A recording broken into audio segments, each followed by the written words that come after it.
The cold at 15,000 feet does not forgive. It does not negotiate. It simply takes. Master Sergeant Boyd Callister had learned this truth across 23 years of mountain warfare, and he was learning it again now, pressed against the frozen stone wall of a shepherd's hut that had become his unit's tomb. 3 days. 3 days since the storm had rolled down from the northern peaks like a living thing, swallowing the valley in white fury. 3 days since his 10-man unit had taken shelter in this ancient structure, half buried under drifting snow, waiting for extraction that could not come. The wind outside screamed at 60 kilometers per hour, driving ice crystals through every gap in the stone, through every seam in their cold weather gear. The temperature had dropped to negative 28 Celsius and was still falling. But the cold was not what kept Callister awake. Through the narrow observation port, a slot in the stone barely wide enough to push a rifle barrel through, he watched the ridgeline through thermal imaging. 2 heat signatures glowed pale against the frozen rock. Occasionally 3. The enemy sniper had been there for 48 hours. Patient, precise, lethal. 4 of Callister's soldiers had been hit. None fatally, not yet, but Corporal Theo Ashford had taken a round through his left thigh that made movement impossible. The bleeding had slowed, but not stopped. Private First Class Nolan Greaves had caught a rock fragment across his right eye, leaving him half blind and racked with headaches that made him useless for any task requiring concentration. 2 others bore lighter wounds, grazes, near misses that had drawn blood but not incapacitated. The enemy was patient, but he was also accurate. Each shot served a purpose. Each impact reinforced the fundamental truth of their situation. They were trapped. The radio produced nothing but static. The satellite communications had collapsed under the storm's electromagnetic interference. The weather unit had stopped updating 4 hours ago, though Lieutenant Garrett Holcomb kept checking it anyway, as if the numbers might change if he looked long enough. 68 hours minimum before the weather breaks, Holcomb said, reading from the dead screen. His voice carried the particular flatness of a man reciting information he no longer believed. 48, said Sergeant First Class Warren Drennan, not looking up from his map table. Pressure system moved. Drennan had the particular stillness of a man who had stopped arguing with facts. He ran one finger across the topographical map, tracing the ridgeline where the enemy position was marked in grease pencil. His movements were economical, precise. 20 years of field experience had burned away everything unnecessary. The distance from their current position to the known enemy nest was somewhere between 1,580 and 1,640 meters, depending on which reference point you used. The enemy had chosen the location with surgical precision. Any shot from the American position would require an uphill angle correction, full crosswind accounting, and almost certainly a correction for the Coriolis effect. At this latitude, at this temperature, with wind gusting to speeds that pushed the limits of human calculation, the enemy position was functionally untouchable, and they knew it. Callister lowered his binoculars and turned to face his men. 8 soldiers pressed against the stone walls, conserving body heat, managing fear, waiting without hope for conditions to change. Their faces told the story. Exhaustion, anxiety, the creeping despair that came with being hunted by an enemy you could not reach. "We call in Ellsworth," he said. The shelter went quiet except for the wind. Holcomb turned from his useless weather unit. "Ellsworth? She's attached to this sector, but she's 3 kilometers back at the secondary cache. She can be here in 90 minutes. Greaves, one eye covered with field dressing, let out a breath that might have been a laugh. "No shot lands at that distance in this. Nobody's hitting anything past 800 in this visibility. 1,400 clean, maybe. Not 16 plus in a blizzard." Ashford said nothing. He was looking at his thigh, at the bandage that had been changed twice in the last 6 hours and was already showing red at the edges. His face had the gray pallor of a man who had lost too much blood and was losing more. Holcomb's mouth opened, and Callister saw it there. The hesitation, the flicker of something that was not quite spoken, but moved behind the lieutenant's eyes like a shape under ice. "She's never had a confirmed kill in actual combat conditions," Holcomb said carefully. "Everything in her file is classified at levels I can't access. For all we know, those numbers are training exercises, simulations, theoretical projections. The doubt had a specific shape. It always did. It was not about the distance. It was not about the storm. Drennan looked up from his map for the first time. His eyes met Holcomb's, and something passed between them that did not require words. "Call her in," Callister said. Holcomb held his objection for another moment. Then he reached for the short-range radio. He called her in. The storm had arrived on the first night like a slow-moving siege engine, and it had not relented. By hour 12, the temperature at valley floor had dropped to -22. By hour 24, the wind was gusting with a regularity that made any sustained observation through a scope nearly impossible. Not because the scope fogged or frosted, which it did, but because the wind pushed the observer. It pushed the rifle. It pushed the very air through which a bullet would need to travel. The enemy position was on a granite shelf cut into the northeastern face of the ridgeline, naturally concealed by an overhang of rock and the accumulated snowpack that had built up against the eastern cliff face over the winter. They had been there before the storm. They had known it was coming. That was tactical intelligence of a different kind. Not just position, but patience. Not just firepower, but foresight. The unit's 2 forward observation posts had been abandoned in the first 6 hours when the exposure became medically untenable. Frostbite set in at extremities within 12 minutes of sustained wind exposure without rotation, and there was no rotation to give. Callister had made the call: pull back or lose men to the cold before the enemy could take them. He had pulled both teams back to the stone shelter, which meant they had lost eyes on the ridgeline at close range. What they retained was the single thermal imaging scope mounted on a bipod in the secondary firing port. Through the thermal, the enemy position showed as a pale smear of warmth against frozen rock. 2 heat signatures, sometimes 3. The sniper and a spotter, minimum. The third presence came and went, perhaps a relief shooter, perhaps something else entirely. In 48 hours, 4 of Callister's 10 soldiers had been struck or near struck by incoming fire. The enemy sniper was working with extraordinary patience. The shots came irregularly, sometimes separated by 4 hours, sometimes by 20 minutes, always precisely timed to moments when the wind dropped below a threshold that made the shot viable.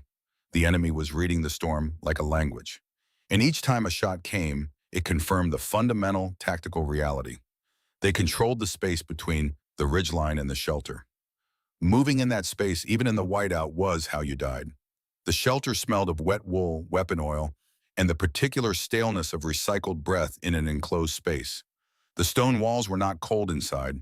Body heat from 10 soldiers in cold weather gear raised the interior temperature to approximately 2 degrees Celsius, which felt like warmth only in comparison to what was outside. Nobody said much. The wind said everything.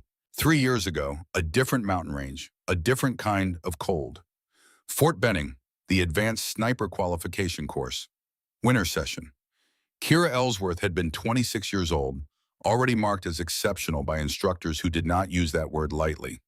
She had grown up in Montana, in a small town near Glacier National Park, where her father had taught her to shoot before she learned to drive. The qualification shot was 1,400 meters, wind gusting to 40 kilometers per hour, temperature hovering at freezing, moving target. She had taken her time, 4 seconds longer than the standard. But when the trigger broke, the round flew true, and the target dropped with the clean finality of a perfect hit. Center mass, but the senior instructor had not recorded it. Victor Harlan, 52 years old, 28 years in the Army, 3 tours in combat zones, more confirmed kills than anyone in the modern era would officially acknowledge. He had watched her shot through the spotter scope. He had seen the hit. And he had turned to her with an expression she would never forget: cold, dismissive, the contempt of a man who had already decided what she was worth. "Technique means nothing without speed," he had said, loud enough for the entire class to hear. "You took 4 seconds longer than the standard. In the field, you'll be dead before you pull the trigger." The words had landed like blows, not because they were true, but because they were designed to humiliate, to remind her that in his eyes, she did not belong. Kira had said nothing. She had broken down her rifle, packed her kit, and walked away without looking back. 6 months later, Harlan had been discharged. Financial misconduct, embezzlement from the training fund. The investigation had been quiet, the departure quieter still. He had vanished from the military community as if he had never existed. But Kira remembered his face, the contempt in his eyes, the absolute certainty that she was not good enough, would never be good enough, because she was not what he expected a sniper to be. She had spent 3 years proving him wrong. 3 confirmed kills beyond 1,400 meters, all classified, all documented in files that men like Holcomb would never have clearance to read. She had earned her call sign in blood and patience. Ghost in the White. She had not chosen the name, but she had made it true. Staff Sergeant Kira Ellsworth arrived at the shelter door without knocking. She came through the low entry, bent nearly double, shedding snow from her overwhites, and straightened inside without drama. She had a pack on her back, a rifle case in her right hand, and the calm expression of someone who had been woken from light sleep and was still working out the details. She set her case down against the near wall and stood in the center of the shelter for a moment, reading the room. Kira Ellsworth was 29 years old, originally from a small town near Glacier National Park in rural Montana. She had spent 11 years becoming one of the 8 most proficient long-range marksmen in the United States Army. She held 3 confirmed kills beyond 1,400 meters, a record that was classified at the operational level and known at the institutional level only by the number, not the name attached to it. She had qualified on the ShawTac M200 at ranges that her instructors had initially declined to certify because certifying them required writing down what she had done, and writing it down required acknowledging that it was possible. She was called Ghost in the White by the soldiers who knew her. She had not chosen the name. She had not objected to it.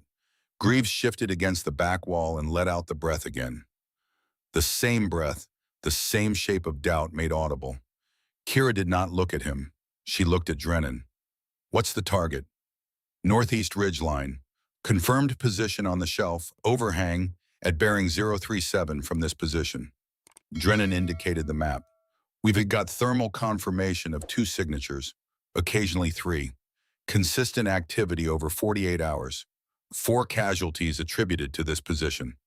Kira knelt beside the thermal scope and spent 40 seconds looking through it. She adjusted the magnification twice. She did not speak. Winds reading 30 to 50 at ground level, Holcomb said. Variable. The gusts are unpredictable. Ground level isn't where the bullet travels. Kira was still looking through the scope.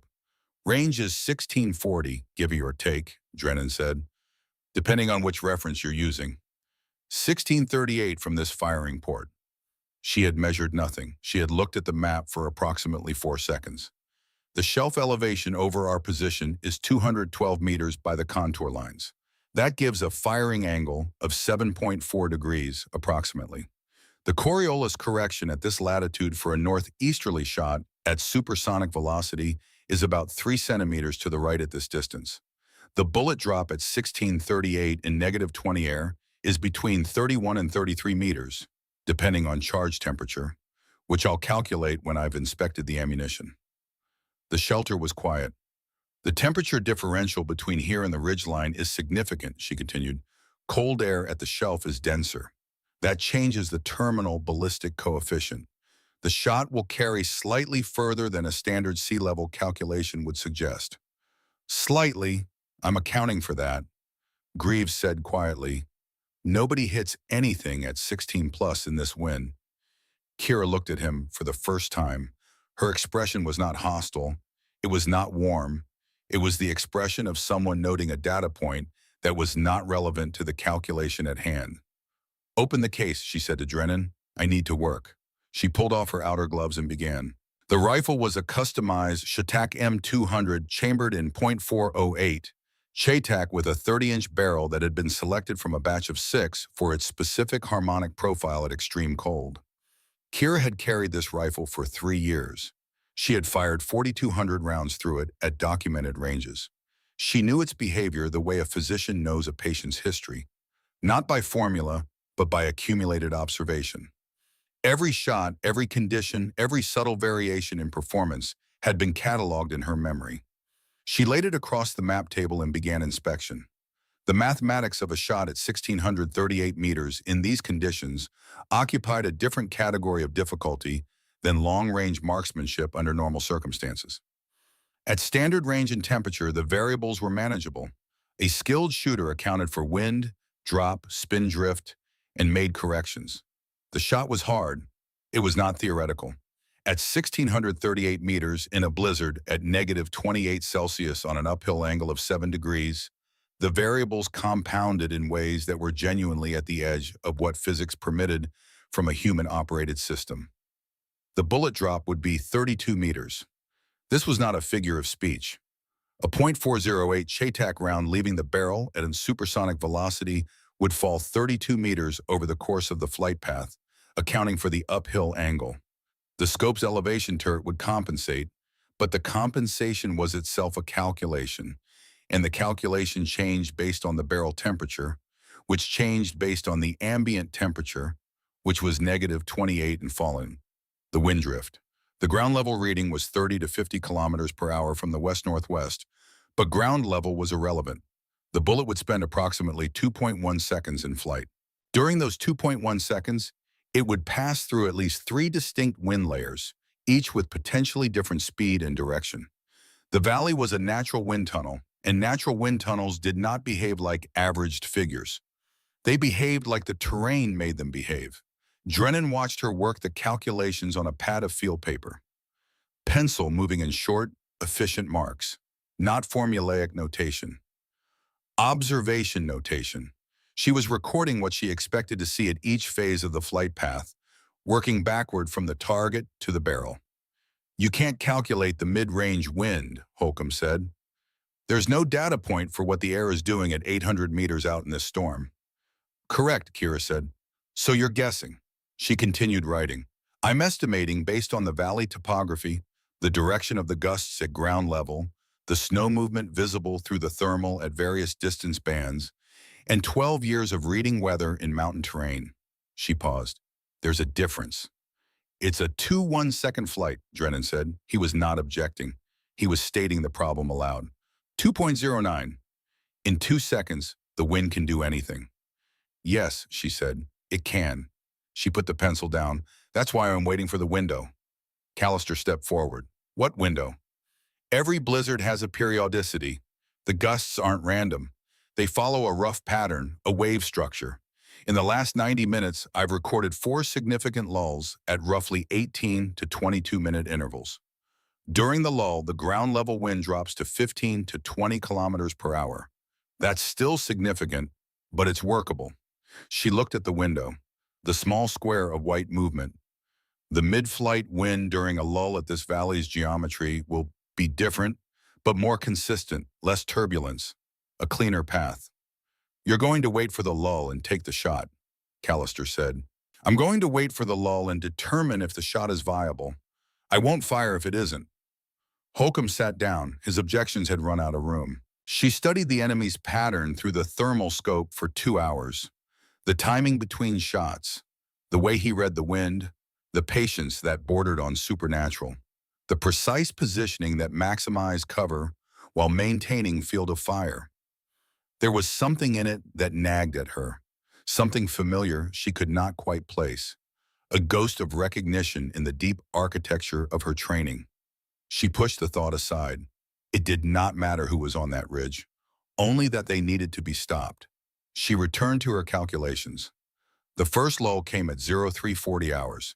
Kira had been in position at the secondary firing port for 1 hour and 20 minutes. The port was 16 inches wide and 9 inches tall, wide enough to push the rifle barrel through with the bipod extended. Not wide enough for comfort. She was lying on a pad of cold rubber matting that insulated her from the stone floor. And she had been lying still long enough that the cold had moved through the insulation and settled into her hip bones. The ache was constant now, a low thrum of discomfort that she had learned to compartmentalize. She did not move. Movement at this stage compromised position, and more critically, disturbed the scope settled 0. The shelter had gone very quiet. Drennan was on her left, pressed against the wall, watching the compass on his wrist. Callister was behind her at a distance that was respectful of her working space. Holcomb was sitting with his back to the opposite wall, eyes closed. Greaves was awake. She could hear him breathing. The thermal showed the 2 heat signatures on the ridge shelf. They had not moved in 40 minutes. One was stationary. The spotter, the other shifted occasionally, small adjustments. The micro movements of a prone shooter maintaining position. The shooter was still working, still watching. The wind dropped, not to zero. It never dropped to zero. But the sustained roar outside the stone walls fell off into a lower register, and the fine snow crystals that had been streaming horizontally past the firing port slowed, became briefly vertical, fell. Kira took one measured breath, let half of it out, held. She made the final adjustment on the elevation turret, a quarter MO, a click that she had been holding in reserve based on the barrel temperature, reading she had taken 60 seconds before. She settled into the grip. The rifle became an extension of something larger than herself, an instrument of precision that did not care about doubt or fear or the weight of expectation. It only knew physics, it only knew mathematics, it only knew the truth of trajectory and velocity and the immutable laws that governed objects in motion. She fired. The sound in the enclosed stone space was significant. Her ears registered the concussion, dismissed it. She worked the bolt and stayed on the scope through the thermal. The stationary heat signature, the shooter, had not changed, still present, still prone. She had missed. The wind had turned in the last half second before the trigger broke. A gust sharper and from a slightly different angle than the lull pattern had suggested had pushed through the valley in the particular way that mountain storms sometimes pushed. A directional shift that was brief, specific, and entirely real. She had felt it through the barrel the instant the round left the chamber. She had known immediately. "Told you," Greaves said from the back wall, voice flat. "No shot lands at that distance." The wind shifted at departure, Kira said. She was already marking her pad. Angle deviation approximately 88 degrees. 3 to 4 meters horizontal drift added to the standard calculation. Still a miss. "Yes," she said. She put the pencil down. "Still a miss." Outside, the wind built again toward its full register. On the ridge shelf, both heat signatures were now moving. The enemy position had registered the shot. The muzzle blast visible as a flash against the dark stone. The impact audible even at distance through the storm. They knew where she was, or close enough. Through the thermal, Kira watched the shooter's response to her miss. And that was when she saw it. The way he adjusted his position. The economy of motion. The particular patience in how he settled back into his firing stance. As if her attempt had merely confirmed something he already knew. She had seen that exact movement before. Not in combat, in training. In the way a specific instructor had demonstrated the art of patience under pressure. The way he had shown a classroom full of students how to absorb information without reaction, how to use stillness as a weapon. The recognition hit her like a physical blow. "I need the intelligence file on this group," she said, her voice flat. Drennan looked up. "What specifically?" "The leader, military background." He pulled the tablet from his pack, scrolled through encrypted files. His finger stopped on a particular entry. "Former Army, sniper specialty, discharged 3 years ago for financial misconduct. Victor Harlan." The name fell into the shelter like a stone into still water. Drennan stared at her. "You know him?" "He was my instructor, Fort Benning, 3 years ago." Kira's voice was steady, but something had changed in her eyes. A hardness that had not been there before. "He's the one who told me I would never be good enough, that I would die in the field before I ever made a shot that mattered." Callister stepped forward. "You're certain it's him?" The pattern, the timing, the way he reads the lulls in the storm, the micro movements when he adjusts position. She paused. "He taught it to me. He taught it to everyone who came through his course, but he's better at it than anyone he ever trained." Silence held the shelter. "Does this change anything?" Holcomb asked. Kira was quiet for a long moment. Through the thermal scope, the 2 heat signatures remained motionless on the ridge shelf. Patient, waiting. The shooter had returned to his original position with the calm confidence of a man who believed himself untouchable. "It changes everything," she said finally, "and nothing at all." At 0511 hours, Corporal Theo Ashford was shot a second time. He had been moving carefully along the shelter's interior wall toward the secondary water supply when a round came through the firing port and struck the stone 2 feet above his head. The fragment of rock that came off the impact caught him across the shoulder blade. The wound was not deep, but the impact knocked him down, and the sound of it in the enclosed space was violent enough that Greaves came to his feet before he had fully registered what happened. The enemy had adjusted. The muzzle flash from Kira's first attempt had given the enemy sniper a bearing. Not precise. The stone shelter provided enough masking that a direct counter sniper shot through the port was not viable. But he had adjusted his firing solution to target the approaches to the port. The areas around the entry, the negative space around the shelter where movement would be necessary. Harlan was good. He was very good. Kira had not moved from her position during the countershot. She had heard the impact, heard Ashford go down, registered it, and maintained position. Her discipline was absolute, her focus unbroken. But when Drennan pulled back the field dressing on Ashford's thigh, his expression changed. The bleeding's accelerated, he said quietly, so only Kira and Callister could hear. The new wound destabilized the old one. The fragment must have shifted something. He's losing blood faster now. How long? Callister asked. Drennan looked at his watch, then at Ashford's face. The corporal's skin had taken on a waxy pallor. His breathing was shallow. His eyes were open but unfocused. 4 hours, maybe less. If we don't get him to a surgical facility by 1000 hours, he won't survive the day. Callister looked at the small window. White movement. No change. The storm won't break in 4 hours. No, Drennan agreed, it won't. Which meant there was only one way Ashford would survive the morning. The ridge had to be cleared. The shot had to land. Kira heard every word. She did not respond. She did not need to. The calculation had just changed. This was no longer about tactical advantage or proving anyone wrong. This was no longer about the ghost of Fort Benning or the man who had dismissed her 3 years ago. This was about a man bleeding out in the corner of a stone shelter and the clock that had started counting down the moment the rock fragment hit his shoulder. 4 hours? She had 4 hours to do the impossible. The radio crackled to life at 0615, producing 3 words through heavy interference before dissolving back into static. Callister marked the frequency and kept cycling, but the brief contact confirmed what they had suspected. The relay station was still transmitting. The storm was simply layering atmospheric interference over everything. They were, for practical purposes, alone.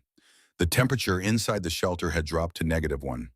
The body heat of 10 soldiers was no longer sufficient to maintain even marginal warmth. 2 of the heating tablets had been used during the night. 3 remained. Kira's hands were the specific problem. She was wearing the thinnest gloves in her kit, liner gloves designed for dexterity rather than insulation. She had been holding the rifle grip for extended periods in -1 temperatures. Her fingers were functional. They were not warm. The specific numbness that had settled into her trigger finger was the kind that did not go away with movement, only with sustained warmth, and sustained warmth was not available. She flexed the finger against the trigger guard. Methodical, without looking at it. The tactile feedback was reduced but present. She could distinguish pressure gradients. She could feel the resistance of the trigger, the point where it began to move, the point where it would break. That was what mattered. Drennan moved to her side and crouched without speaking. After a moment, she said quietly, "I can make the shot." "Your hands." "They're functional, not ideal." "Functional." Drennan looked at the thermal scope. The 2 heat signatures on the ridge were still present. After the countershot, they had shifted slightly toward the overhang's deeper shadow, moving away from exposure, being cautious. But they were there. "When's the next lull?" Kira checked the timing marks on her pad. 18 to 20 minutes, assuming the pattern holds. "And if it doesn't?" She did not answer that. She settled her cheek back against the stock and waited. The memory came again, unbidden. Not Fort Benning this time. Earlier. Montana, the ranch outside Glacier where she had grown up. Her father standing behind her, guiding her hands on the hunting rifle. She was 8 years old, small for her age, and the rifle felt impossibly heavy. The stock was cold against her cheek. The scope was a mystery of glass and metal that seemed to hold secrets she could not yet understand. "The bullet doesn't know who you are," he had said. His voice was patient, calm, the way it always was when he was teaching her something important. It doesn't care if you're scared or tired or cold. It only knows if you're patient enough to wait for the right moment. He had died of cancer when she was 19. Quick and brutal, the way cancer sometimes was. 3 months from diagnosis to funeral. She had held his hand at the end in a hospital room that smelled of antiseptic and endings, and she had promised him something she never spoke aloud. She had enlisted 2 months later. She had never told anyone why, had never explained the connection between his death and her decision to become a soldier. Some things did not require explanation. They simply were. Now lying in the frozen darkness with a rifle that felt like an extension of her own body, she understood something she had not understood before. This shot was not about Harlan. It was not about proving him wrong, though she would do that too. It was about the 8 soldiers behind her who were counting on her to do the impossible. About Ashford, bleeding slowly in the corner. About the fundamental question that every sniper faced at the edge of possibility. Are you patient enough? She closed her eyes for 3 seconds. When she opened them, her focus had narrowed to a single point. The target, nothing else. Kira understood Harlan now in a way she had not understood him 3 years ago. He was patient. He was precise. But he was also arrogant. He believed he was the best sniper who had ever lived. And that belief was both his greatest strength and his only weakness. He would expect her to take the shot immediately when the next lull came. That was doctrine. That was what he had taught. Maximize your window, strike when conditions permit. Do not hesitate. So she would not do that. She would wait until the final seconds of the lull, until the wind was about to return, until Harlan had relaxed his vigilance because he believed she had missed her opportunity. And then she would fire. It was a risk, a massive risk. The margin for error in the final seconds of a lull was almost non-existent. If her timing was off by even 2 seconds, the returning wind would push her round off course just as effectively as the gust that had ruined her first shot. But Harlan would not expect it. That was the advantage. He had taught her everything he knew about patience, but he had never imagined that she would use it against him. Holcomb sat down beside her for the first time since she had arrived. He did not speak immediately. He watched her work the calculations on her pad, watched her flex her frozen fingers, watched her breathe with the controlled rhythm of someone managing physical discomfort through pure discipline. "I was wrong about you," he said finally. Kira did not look up. "Does it matter?" "Probably not, but I wanted to say it anyway." She made another notation on her pad. Wind direction at the last lull. Wind speed. The slight variation in the pattern that had caused her miss. "You've done this before," Holcomb said. "The classified kills. They're real." "Yes." "How many?" "3 confirmed beyond 1,400 meters. 2 additional probables that were never verified." "And this one? 1638 in a blizzard?" Kira looked at him then. Her eyes were steady, calm. But there was something beneath the calm that Holcomb had not seen before. Not fear exactly, more like the absolute focus of someone who understood exactly how narrow the margin was between success and failure. "I don't know," she said honestly. "I've never tried anything like this. No one has. The physics are at the edge of what's possible. The conditions are worse than anything I've ever trained for, and the target knows I'm here." "Can you do it?" She considered the question seriously, not with false modesty, not with bravado, with the clinical assessment of a professional evaluating her own capabilities against an unprecedented challenge. "If the lull holds for 18 seconds, she said, "and if the wind pattern I've observed is consistent with what happens at mid-range, and if my calculations for barrel temperature and muzzle velocity are accurate to within acceptable tolerances, and if Harlan does what I think he'll do when he thinks I've missed my window, then yes, I can make this shot." That's a lot of ifs. That's all any shot is. A lot of ifs resolved into a single moment of certainty. Holcomb was quiet for a long moment. Then he stood. "For what it's worth," he said, "I hope you prove everyone wrong, including me." He returned to his position against the wall. Kira went back to her calculations. In the corner, Ashford's breathing had grown shallow. Drennan had checked him twice in the last 20 minutes. Each time, his expression had grown grimmer. 3 hours and 40 minutes, he said quietly to Callister. "Maybe less." Callister nodded. He did not look at Ashford. He could not afford to. If he looked, He would think about the man's family, his wife, the daughter he had shown pictures of during the transport in, the life that was bleeding away on the stone floor of a shepherd's hut in a frozen valley. He could not afford to think about that. The next lull, he said, that's our window. If it comes, it'll come. Drennan looked at Kira, still in position, still focused on the thermal scope with a concentration that seemed almost inhuman. And if she misses again, she won't. You don't know that. Callister was quiet for a moment. Then he said, no, I don't. But I know something else. I know what I saw in the files they let me read, the ones that weren't classified above my level. And I know what I see when I look at her. What's that? Someone who doesn't miss when it matters. Drennan considered this. Then he nodded once and moved back to his position near the wall. The wind howled outside. The clock continued to count down. The lull came at 0534. Kira had been reading the wind for 19 minutes since the last gust peak, and she felt the change before the sound registered it. The wind's voice dropped from its sustained howl to something lower. Singular. Moving. The snow at the firing port went briefly weightless, falling instead of streaming. She made no announcement.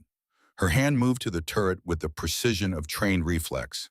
She had pre-calculated a revised hold based on the first attempt's data, the 8-degree directional anomaly, the specific behavior of the valley wind in the lull's leading seconds, the new barrel temperature after 37 minutes of additional cold exposure.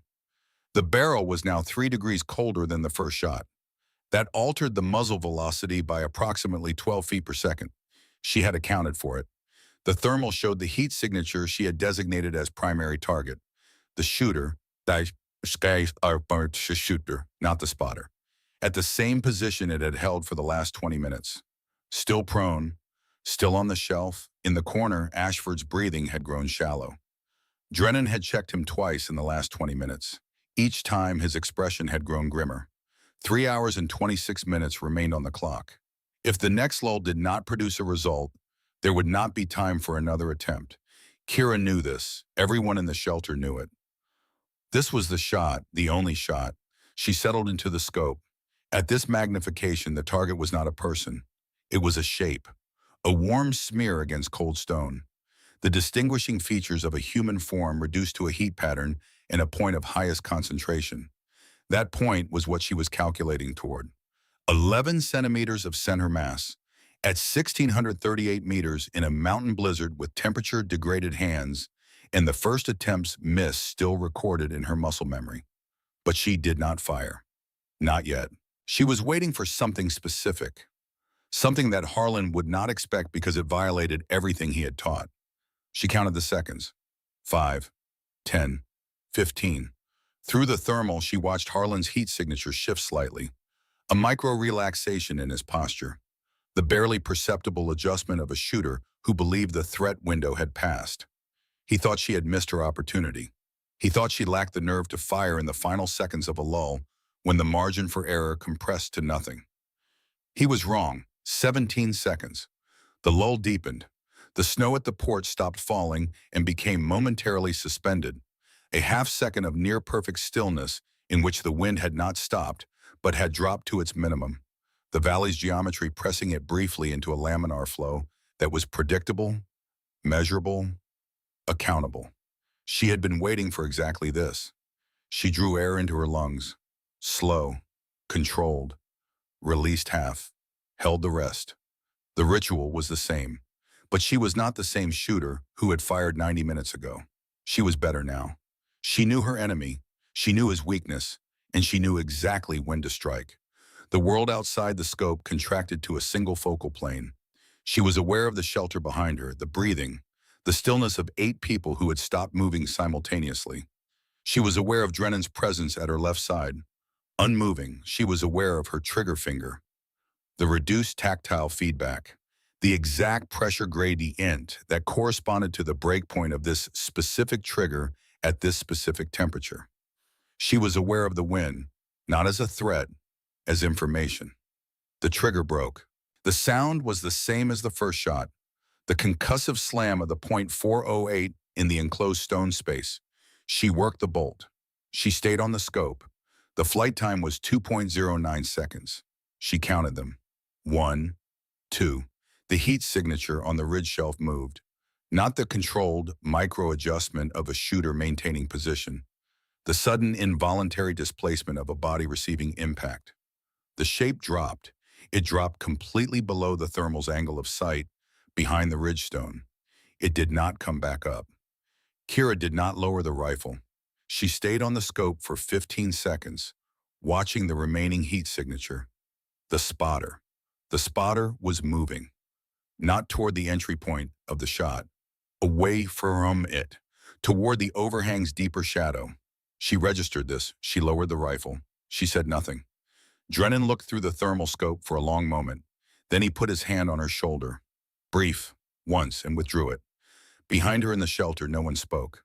Ashford, from the back wall, in the particular voice of a man who had been holding a breath for a very long time. Hit.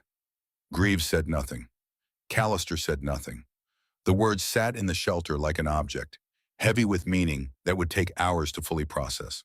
No shot came from the ridge. In the first 5 minutes after the confirmed impact, this absence was not yet meaningful. The enemy had gone quiet before during the storm.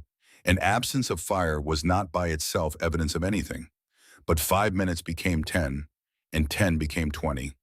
The thermal scope's second heat signature had not returned to its firing position. It remained deep in the overhang's shadow, stationary. Not the stillness of a shooter, but the stillness of a person who had stopped moving when fear replaced purpose. The spotter knew. He knew the calculation that had just been performed. He knew the conditions in which it had been performed. He knew what it meant about the safety margin he had been operating under for the past 48 hours. The assumption that 1,638 meters in a blizzard at altitude was a protected distance, that no functional shot existed at this range in these conditions, that the position on the shelf was, for all operational purposes, unreachable. That assumption had just been invalidated. Callister was on the radio again, cycling frequencies. The static was still dominant, but at 0651, he caught a fragment. 3 words, broken by interference, that suggested the relay station was attempting contact. He marked the frequency and kept cycling. At 0653, the connection stabilized enough for a compressed position report. He gave their coordinates, their casualties, their situation. The response came back in bursts, weather system degrading faster than projected, extraction window opening. 3 to 4 hours. Ashford would make it, barely, but he would make it. In the shelter, the silence had a different texture than the silence of the previous hours. Before, the silence had meant suppression, soldiers conserving energy, managing fear, waiting without hope for conditions to change. This silence was different. It was the silence of people who had witnessed something and were still processing what it meant. Holcomb had not spoken since the shot. He was sitting against the wall with his weather unit in his hands and his eyes on the middle distance. Whatever calculation he had been performing inside his own head, the one that had produced the flicker behind his eyes when Callister had first said to call her in, that calculation had arrived at a different result than he had expected. He was making the quiet internal adjustment that this required. Greaves's one open eye was on Kira. She was cleaning the rifle methodically, without urgency, running the bore brush through the barrel with the particular care of someone who maintained their tools, because the tools were important, not because anyone was watching. She had not said anything since the shot. She did not need to. The silence of the ridge said everything that needed to be said. The cold in the shelter had not changed. The wind had not changed. The storm continued its 48-hour work with complete indifference to what had just occurred inside the stone walls. But the ridge was silent, and in that silence, something had shifted. Not in the weather, not in the tactical situation yet, in the specific gravity of the room, the weight of the doubt that had been present since Drennan had first said her name, since the flicker in Holcomb's eyes, since Greaves's flat voice saying no shot lands at that distance. That weight had been removed. Not loudly, not with announcement, just gone. At 0622, the second heat signature left the ridge shelf. It moved along the overhang in a direction that was away from the forward position, not a tactical withdrawal to a secondary firing post, a retreat. The movement had the pattern of someone moving fast in terrain they knew well, prioritizing distance over concealment. The spotter was leaving. The primary signature had not returned. The extraction itself was conducted across 2 hours, beginning at 0920, when the wind had dropped to a sustained 15 kilometers per hour, and the visibility had opened to approximately 400 meters. A four-vehicle convoy came up the valley road that had been impassable for the previous 2 days. Ashford went out first, on a litter. The medics who received him exchanged glances that said more than words could about how close the margin had been. His pulse was threadly, his blood pressure was dangerously low, but he was alive, and in 3 hours he would be in surgery. Greaves walked under his own power, one eye still covered with field dressing. The remaining soldiers followed in sequence. Drennan organized them with quiet efficiency. Wounded first, equipment second, weapons secured last. Kira walked out with the rifle case in her right hand. The ridge was empty. Through binoculars, Callister had confirmed this at first light. No heat signatures, no visible position on the shelf, no sign of the 48-hour occupation that had defined the tactical landscape of the previous 2 days. The enemy element had withdrawn completely sometime between the shot at 0534 and first light. One confirmed hit had broken the position. Not because the loss of a single shooter was operationally catastrophic. It was not, in strict accounting. But a sniper position depends on the assumption of security. It depends on the shooter's confidence that the distance between his barrel and the enemy is a protective factor, that the conditions surrounding him constitute an operational advantage. When that assumption is removed, when a round arrives at 1,638 meters in a blizzard at altitude and proves the distance was never protection at all, the position ceases to function as a position. It becomes instead an exposed platform at an indefensible range. The spotter had understood this the moment the shot landed. He had made the correct assessment and executed the only viable response. He had left. And when he left, he had taken the position's viability with him. The search team found the body 3 hours later. Victor Harlan lay where he had fallen, behind the granite shelf that had served as his firing position. The cold had preserved everything with terrible clarity. A single bullet wound, entry through the left chest, 11 centimeters from the heart. The impact had been survivable technically for a few minutes, long enough for consciousness, long enough to understand what had happened, long enough to know who had done it. On his body, they found the equipment you would expect from a professional sniper. Rifle, ammunition, rangefinder, cold weather gear of military specification, and one item that was not expected. A photograph, old, worn at the edges, kept in a plastic sleeve against the elements. A training class at Fort Benning 3 years ago. 27 students in standard formation. Instructors standing at the edges. Harlan was there on the left side of the frame. His expression was stern, authoritative. The face of a man who believed he had nothing left to learn. And in the back row, third from the right, was Kira Ellsworth. Younger, uncertain. The face of someone who had not yet become what she was meant to be. The investigating officer studied the photograph for a long time before placing it in an evidence bag. He knew, Drennan said quietly. He knew who was coming for him. How? Radio intercept probably. He would have been monitoring our communications. When Callister called for Ellsworth by name, Harlan would have recognized it. So he knew, and he stayed anyway. Drennan looked at the body on the frozen ground. The face that had been frozen into an expression that might have been surprise, or might have been something else entirely. Recognition, perhaps, or the beginning of understanding that had come too late. He could have withdrawn, Drennan said. The spotter wanted to. You can see it in the movement patterns before the shot. But Harlan stayed. Why? Drennan was quiet for a moment. Because running would have meant admitting she was better than him.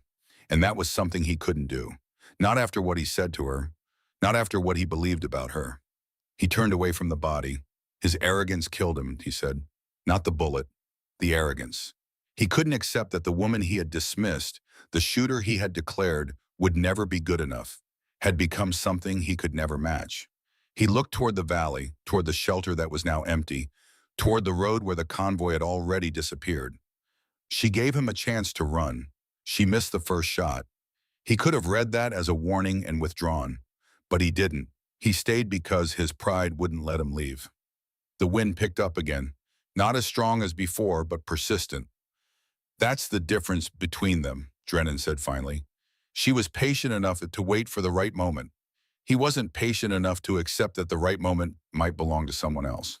The after-action report filed by Master Sergeant Boyd Callister contained, in its technical appendix, a single line that would later be referenced in a tactical analysis distributed at the Advanced Marksmanship course.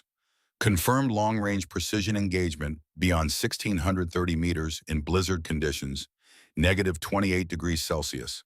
Sustained wind 30 to 50 kilometers per hour. Visibility under 200 meters. Single-shot impact on thermal target.